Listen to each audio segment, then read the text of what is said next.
A lesson in humility and service. References: Mark 9:33-37, Mark 9:42, Matthew 18:1, 6, Luke 9:46-48. As Jesus and his disciples made their way to Capernaum, they entered a house to rest. Jesus looked at his disciples and asked, "What were you discussing on the way here?" At once, the disciples became silent.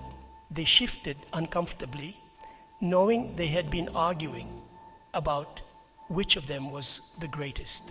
None of them wanted to answer, embarrassed that their conversation had been focused on prideful concerns rather than on serving others.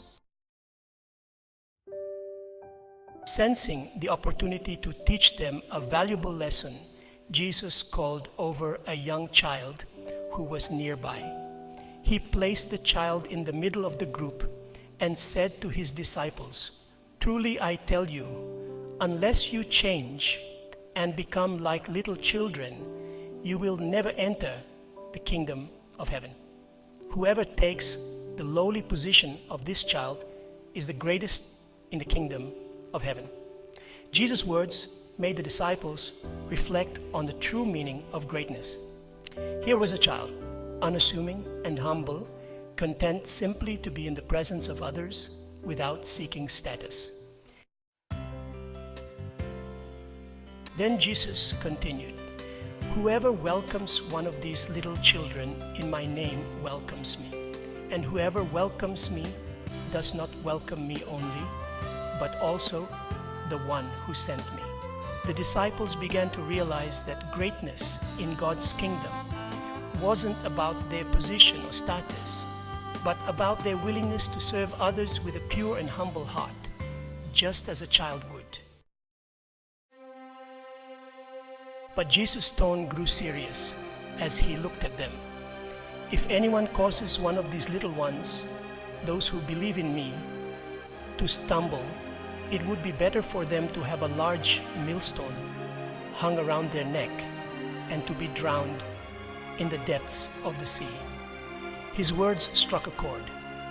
Jesus emphasized that leading the innocent astray was a grave offense. He wanted his disciples to understand that protecting and nurturing those who trusted in him, especially the young and vulnerable, was of utmost importance.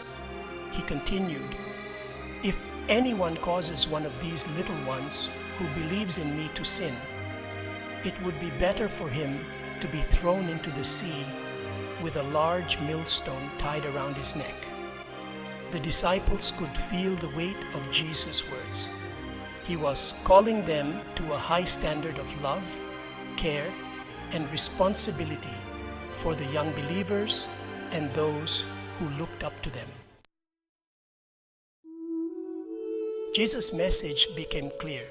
True greatness, he taught them, was not in the pursuit of status or recognition, but in the humility and willingness to serve others, especially those who are small, innocent, and vulnerable. The disciples understood that the greatest in the kingdom of heaven would be the one who put others first, served with a heart like a child, and cared deeply for the well-being of those around them. Through these powerful moments, Jesus showed his disciples that greatness lies not in exalting oneself, but in humbling oneself as a child does, and in valuing others above oneself.